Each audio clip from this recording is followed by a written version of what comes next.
British সংবাদ মাধ্যম Reuters প্রতিবেদনে উঠে এসেছে চাঞ্চল্যকর তথ্য। লেবাননের সশস্ত্র গোষ্ঠী হিজবুল্লাহর প্রধান হাসান নাসরুল্লাহকে হত্যা করা হবে সে কথা নাকি আগে থেকেই জানতেন ইরানের সর্বোচ্চ ধর্মীয় নেতা আয়াতুল্লাহ আলী খামেনি। এমনকি সতর্কতামূলক ব্যবস্থা হিসেবে নাসরুল্লাহকে তিনি ইরানে যেতে বলেছিলেন। যদিও ইরানের রাজধানী তেহরানেই ইসরায়েলের গুপ্ত হামলায় প্রাণ হারিয়েছিলেন হামাস নেতা ইসমাইল হানিয়া। রয়টার্সের প্রতিবেদনে বলা হয়েছে, ইসরায়েলি হামলায় নিহত হওয়ার কয়েকদিন আগেই নাসরুল্লাহকে লেবানন ছাড়ার পরামর্শ দিয়েছিলেন খামেনি। বিশেষ সূত্র জানিয়েছে, ইরানের সরকারের শীর্ষ পদগুলোতে ইসরায়েল সমর্থিত ব্যক্তিরা ঢুকে পড়েছে কিনা সে নিয়ে গভীর উদ্বেগ দেখা দিয়েছে।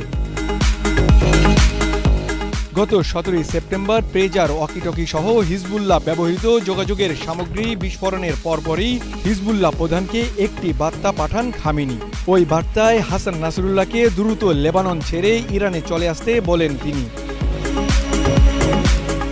ইরানের এক জ্যেষ্ঠ সরকারি কর্মকর্তা রয়টার্সকে বলেন, ইসরায়েলিরা হিজবুল্লাহর অভ্যন্তরে ঢুকে কার্যক্রম চালাচ্ছে এবং হাসান নাসরুল্লাহকে হত্যা করার জন্য নীল নকশা করছে। এমন গোয়েন্দা বার্তার কথাও ইরানের সর্বোচ্চ নেতার পক্ষ থেকে হিজবুল্লাহ প্রধানকে জানানো হয়।